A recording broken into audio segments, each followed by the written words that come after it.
It was the dead of night, the kind of quiet that sinks deep into your bones and makes even your own footsteps feel like an intrusion. My car had chosen that particular stretch of forgotten country road to give up on me. A dead battery, maybe, or something worse. I didn't know. I'd gotten out and tried waving down passing cars, but in 30 minutes not a single one had come by. I figured I'd walk until I hit a signal on my phone or a house with a light on. But as I walked, it was just me and the heavy darkness stretching on endlessly. That's when I saw it. The orchard standing silent and surreal just off the road. Rows of trees lined up like sentries, their branches heavy with swollen fruit that glowed faintly in the weak moonlight. I might not have even noticed it if it weren't for a glimmer, a soft light bobbing up and down among the trees. It was faint, just a lone lantern swaying in the distance. I felt a prickling unease but couldn't look away. My feet, of their own accord, moved forward, crunching the dry leaves scattered along the roadside. I didn't need to go closer, yet here I was, stepping over an old, brittle fence and onto the orchard's grounds. The man holding the lantern stood still, watching me. He was close enough now that I could see the outline of his hunched figure, but his face was obscured by the shadows, as if the light from the lantern wasn't allowed to touch it. Everything about him, from his silence to the odd way he held his head tilted toward me, made my skin crawl. But there was a strange pull in his stare, something that compelled me to keep going forward. Without a word, he turned and began walking deeper into the orchard, the light from his lantern just enough to guide me through the trees. I hesitated, but each time I thought about turning back, the smell of the fruit drifted toward me, thick and oddly sweet. It tugged at some deep part of my mind, fogging my sense of caution. The lantern light bobbed and weaved between the trees ahead, drawing me in as I struggled to keep up. "Hey, sir." My voice felt swallowed by the silence as I called out. No answer. Just the continued swing of the lantern as it disappeared further down the path. The orchard stillness pressed down around me and my steps slowed. The trees, tall and twisted, looked ancient, their trunks so knotted and gnarled that it seemed like faces leered out from their bark. Then, without any warning, the man was gone.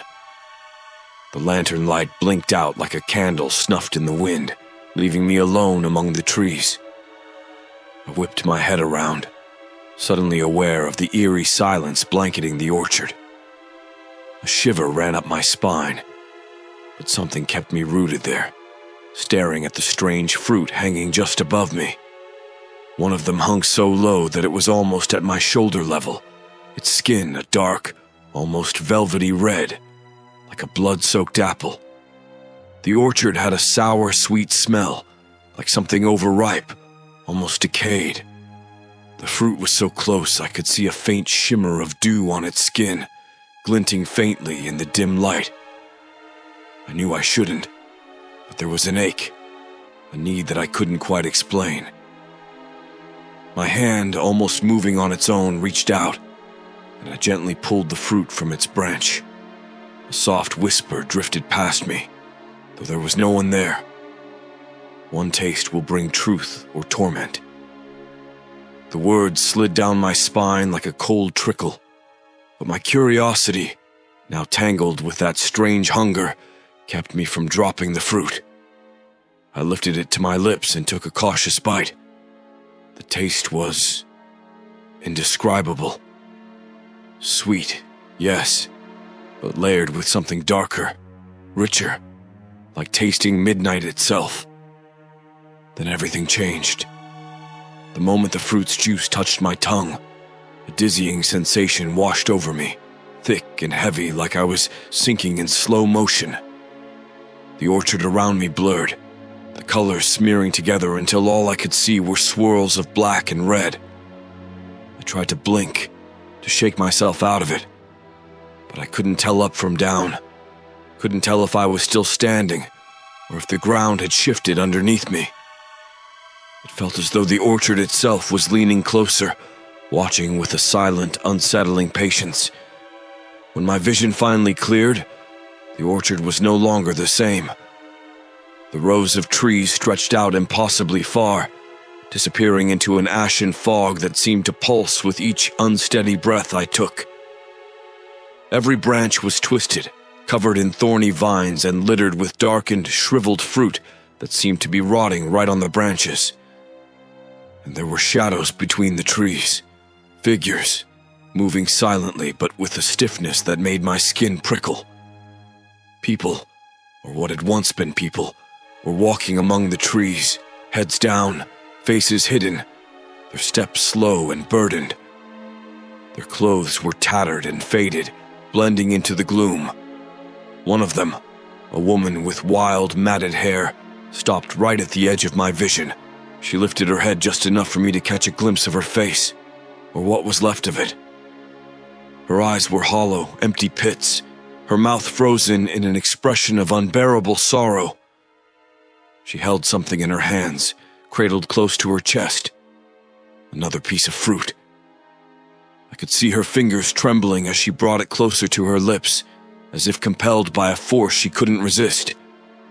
She took a bite, and in that instant, I heard a faint, broken sob echo through the orchard.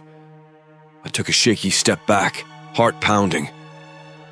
The figures didn't seem to notice me, their hollow eyes fixed on something unseen, some terrible sorrow that bound them to this place. Yet even as I took another step back, I felt it. The pull. It was like a thread, winding tightly around my chest, drawing me back to the heart of the orchard. The taste of the fruit still lingered on my tongue, metallic and sharp, as though it were staining me from the inside out. A low whisper drifted on the wind, the same one I'd heard earlier, though now it was clearer, closer. One taste binds you to the harvest. The phrase sent a chill through me, one that settled deep into my bones. I turned, desperate to retrace my steps, to get back to the edge of the orchard where I'd first crossed the fence. But the path wasn't there. The rows of trees twisted into a labyrinth, every turn leading me deeper into the heart of this place. The air was thick, almost suffocating, and I could feel the orchard itself growing darker, as if it were absorbing the last bit of light left in the world. I stumbled forward, my pulse racing, the ground beneath me soft and unsteady, almost like quicksand. Each step seemed to draw me closer to the shadows, to those figures silently harvesting the dark fruit, oblivious to the world outside. I glanced down and realized, with mounting dread, that the ground wasn't earth at all. It was bones, twisted, half-buried skeletons tangled with the roots of the trees, their bony fingers clawing upward as if trying to escape. Panic clawed at me, but the orchard seemed to sense it, seemed to drink it in, pulling me in deeper. I thought of the old man with the lantern, the way he'd watched me enter this place with that silent grin.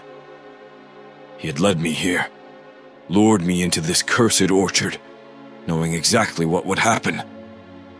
A surge of anger cut through my fear, and I found myself calling out, my voice raw and desperate. "Show yourself! What do you want from me?" My words echoed, swallowed by the dense fog. For a moment, nothing stirred. But then, from somewhere deep within the orchard, I saw a flicker of light, a lantern, faint and distant, swinging slowly. The old man was watching, waiting. With no other choice, I took a step toward the light, heart pounding. If I was going to escape this place, I needed answers, and he was the only one who could give them. I followed the faint, swaying lantern light, my eyes locked on its glow like it was the last piece of sanity left in this dark place. The ground shifted beneath me, and the twisted roots and scattered bones crunched underfoot. But I kept moving forward, desperate, The shadows among the trees loomed closer, still harvesting the cursed fruit in eerie silence, their empty eyes and haunted expressions avoiding mine. They looked trapped in their own unending nightmare, unable or unwilling to see me. And the deeper I went, the more I felt that whatever this orchard was, it was alive, watching, waiting for something from me. As I walked, my body grew heavier, each step more of a struggle, like I was wading through invisible mire. My hands were trembling, and that metallic tang of the fruit still lingered bitterly on my tongue, filling me with a restless hunger and dread all at once. The whispers seemed to be growing louder, surrounding me from every direction, whispering fragments of that sinister promise. One taste binds you. One taste. Forever. Finally, I reached a clearing at the heart of the orchard. The ground here was bare, devoid of fruit or bones. The old man was waiting in the center, the lantern at his feet casting strange, flickering shadows across his face. He was grinning, his eyes glinting with a sick kind of amusement as he watched me struggle to catch my breath. "You tasted it, didn't you?" he asked, his voice raspy and slow, dragging each word out like a twisted lullaby. "Didn't you feel it calling to you?" I swallowed, forcing myself to meet his gaze. What is this place? What have you done to me?" He tilted his head almost pityingly. "This is his orchard," he said, nodding toward the endless rows of trees. "These fruits are his gift to us, the offering of knowledge and despair, the truth and torment bound in every bite. You took that first taste willingly, and now you belong to the harvest." A chill gripped me as his words sank in. The harvest. I thought of the silent figures, their blank eyes, their trembling hands picking fruit they could never stop harvesting. "You're saying I'm trapped here?" The old man's smile widened. "You're bound, yes, just like the rest of them. You'll spend eternity here, taking fruit from the trees, feeding the orchard, keeping it alive. This is a place for the lost, the curious, those foolish enough to seek out the forbidden. And now, you're part of it." I took a step back, shaking my head, trying to break free from his gaze. No, I didn't agree to this. You lured me here. This isn't my choice." The man's grin faded, his eyes narrowing. "Choice? The taste was all it took. Once the fruit is on your tongue, your soul belongs to him. There is no leaving." Desperation clawed at me, and I looked around, frantically searching for some way out. The trees seemed to close in, their gnarled branches reaching down like skeletal fingers, each one bearing fruit that pulsed like a heartbeat. But then, a thought sparked. "What if I destroy the fruit I tasted?" I asked, almost breathless with the idea. "Would that break the bond?" The old man's eyes darkened, his expression shifting to something like anger or fear. For a moment he said nothing, but the subtle tension in his stance told me enough. I'd hit a nerve. "There are rules," he muttered, his voice low. "Rules even I cannot break. Destroying the fruit you tasted, it might sever the tie, but it's a fool's hope." He gestured to the trees around us, their branches loaded with thousands of fruits, all identical, each one seeming to throb with the same sickly light. "Can you even find it? Do you think the orchard would allow it?" I didn't answer. I couldn't. My mind was racing, and my heart hammered with the slim chance of freedom. I looked down at the fruit-laden ground around me, realizing that somewhere in this cursed grove was the one piece of fruit that had bound me here. If I could find it and destroy it, maybe, just maybe, I'd break the spell. Without another word, I turned and ran, ignoring the old man's laughter echoing behind me. I pushed past the gnarled trees, deeper into the orchard, dodging the empty-eyed figures who paid me no mind. The branches seemed to shift and close in, almost like they were trying to mislead me, to keep me from finding what I needed. But I wasn't going to stop. Not until I found the fruit that had cursed me, and took my chance to escape this nightmare. The old man's laughter faded behind me as I sprinted through the twisted rows of trees, my breaths shallow and frantic. The orchard was shifting as I moved, the paths winding tighter, the trees leaning in closer, their branches stretching out to claw at me like skeletal fingers. Shadows slithered along the ground, reaching, curling around my ankles like living vines. But I pushed forward, driven by a singular desperate goal. Find the fruit I had bitten, the one piece of my soul still connected to the world outside. The figures working in the orchard became more frequent, their faces hollow, some muttering to themselves in strange, broken whispers. I dodged them, but the sight of their empty eyes haunted me, each face a reminder of what I would become if I failed. My stomach churned as I glanced at a young man who couldn't have been much older than me, his face blank, his fingers trembling as he picked a piece of fruit and raised it toward his mouth, as if compelled by some invisible force. The sight of it made me shudder, but I didn't dare stop to help him. I couldn't. There was only one way out of this place, and it lay in finding that cursed fruit. The orchard seemed endless, the rows repeating and winding around each other like a trap. I stopped for a moment, trying to catch my breath, heart pounding as I looked around. Every piece of fruit looked identical to the one I'd bitten, each with that rich, bloody red skin, gleaming darkly under the dim, otherworldly light that seemed to seep up from the ground itself. And then, as if on cue, a familiar whisper floated through the air, soft and mocking. One taste, forever. I gritted my teeth, trying to tune it out, but the orchard wasn't done with me yet. From the corner of my eye, I saw a shadow flicker, and I turned, heart sinking as I recognized the figure. The old man. He was standing under a nearby tree, watching me, his lantern casting his face in sharp, ghostly angles. I could swear he looked amused. "You can't leave," he said, voice calm and sure, like he was explaining something simple. "You're part of the orchard now, just as the orchard is part of you." I glared at him, anger flaring up in me. "If you think I'm staying here forever, you're wrong," I spat. "I'll find that fruit and I'll destroy it. You can't stop me." The old man just chuckled, shaking his head.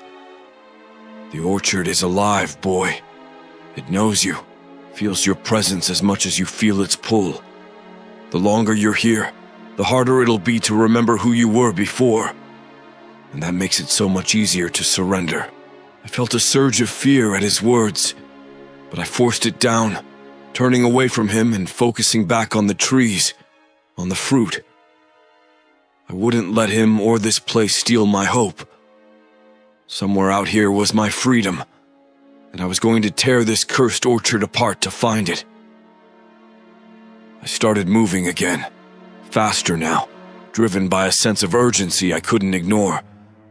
The branches seemed to reach for me, catching at my clothes, snagging at my skin. But I pushed through, scanning each piece of fruit, hoping for some sign, some spark of recognition.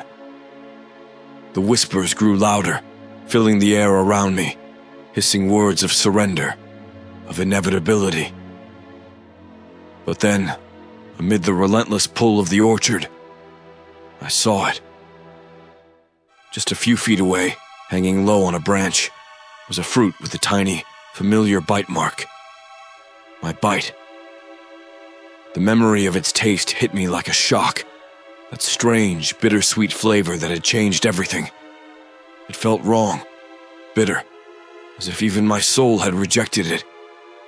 This was it, the fruit that had bound me here. I reached out, my fingers trembling as I wrapped them around it. The instant I touched the fruit, a tremor ran through the orchard, the trees shuddering, the ground beneath me heaving like a living thing in pain. The figures scattered around me paused, their empty eyes focusing on me for the first time. I could feel their hunger, their sorrow, their despair, a collective longing that had kept them trapped here for so long. And I understood that the orchard didn't just want to bind souls, it fed on them. But it wouldn't have mine, not if I could help it. I took a deep breath and hurled the fruit to the ground, stomping down on it with all my strength. The moment my foot smashed down on the fruit, a low, guttural sound seemed to rumble from the ground itself, like the orchard was groaning in pain. The skin of the fruit split open, and dark, thick juice seeped out, staining the earth like blood. The air grew dense and cold, a chill so deep it seeped into my bones, and for a moment, everything around me seemed to freeze, suspended in a moment of horrified silence. Then, all at once, the orchard reacted. The trees shuddered, their twisted branches thrashing violently, and the ground beneath me shifted, cracking open in jagged lines that spread like spider webs. The roots of the trees started to writhe, curling up from the earth as if they were trying to reach me, to pull me down into the dark soil where countless others had been lost. I stumbled back, barely keeping my balance, and watched in horror as the figures, the souls who'd been trapped, harvesting endlessly, suddenly turned to face me, their eyes wide and filled with a dreadful awareness. The young man I'd seen earlier was among them, his hollow eyes locking onto mine with a mix of fear and hope, as if he could sense that something in this cursed place was shifting. The others followed suit, their gazes desperate, longing, each face twisted in a silent plea for release. And then, the old man appeared once more, his face twisted in fury, the calm, mocking smile gone. He glared at me, his eyes filled with something darker than anger, panic. His lantern flickered wildly in his hand as he took a step forward, his voice shaking as he spoke. "You don't understand what you've done," he hissed, his words laced with venom. "This place, it's older than you can imagine. The orchard doesn't just hold souls, it consumes them, sustains itself on their essence. By breaking the fruit, you're trying to sever a link that cannot be undone." But I could feel it. The weight that had settled on my chest the moment I'd bitten into that fruit was lifting, like I was waking up from a long, dark dream. The whispers that had haunted me since I entered the orchard were fading, retreating into the shadows. I looked at him, defiant, gripping the crumpled remains of the fruit beneath my foot.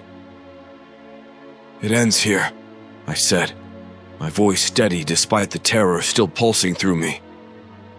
"I don't care what this place is or what it wants. I'm not staying here, and neither are they." As if in response to my words, the figures around me straightened, their movements hesitant but hopeful, like they were breaking free from an invisible weight. The orchard seemed to shiver, its branches stretching toward the sky as the fog around us thickened, swirling in angry, restless eddies. The ground continued to tremble, and I could feel the orchard's fury, a deep, ancient rage that surged up from the earth, fighting against the unraveling of its curse. The old man's expression twisted further, desperation flickering in his eyes. "If you leave, there will be nothing left to feed it," he said, his voice hoarse, pleading. "You don't know what you're setting free." "I'd rather take my chances," I replied, stepping back as the ground between us began to split, opening a dark, yawning chasm. And then I felt it, a shift, a pull, as though the orchard was surrendering, forced to release its grip. The figures around me began to fade, their forms unraveling, faces relaxing into peaceful, almost grateful expressions as they dissolved into mist. I could feel the orchard weakening, its oppressive presence lifting, replaced by an eerie, quiet calm. The old man let out a guttural scream, his voice echoing through the trees as he dropped the lantern, his form flickering like a candle struggling against the wind. His face twisted, fury turning to sorrow, and then finally, to fear. And as I watched, he too began to fade, his figure dissipating like smoke, vanishing into the darkness along with the last remnants of the orchard's hold. I took a deep, shuddering breath, feeling the icy grip of the orchard melt away. The twisted trees around me were just that. Trees, silent and unmoving. The air was still, and the fog was lifting, revealing a thin slice of moonlight cutting through the darkness above. I took a shaky step forward, feeling the familiar solidity of the earth beneath me, and then another, leaving the shattered remnants of the fruit and the cursed orchard behind. As I stumbled back onto the road, I turned for one last look. But where the orchard had been, there was now only empty darkness, the trees gone, like they'd never been there at all. Yet, as I walked away, a final whisper drifted on the wind, soft, almost mournful. One taste, forever. I shivered, the echo of that forbidden taste still lingering faintly on my tongue, a reminder that some places, once entered, never truly let you go.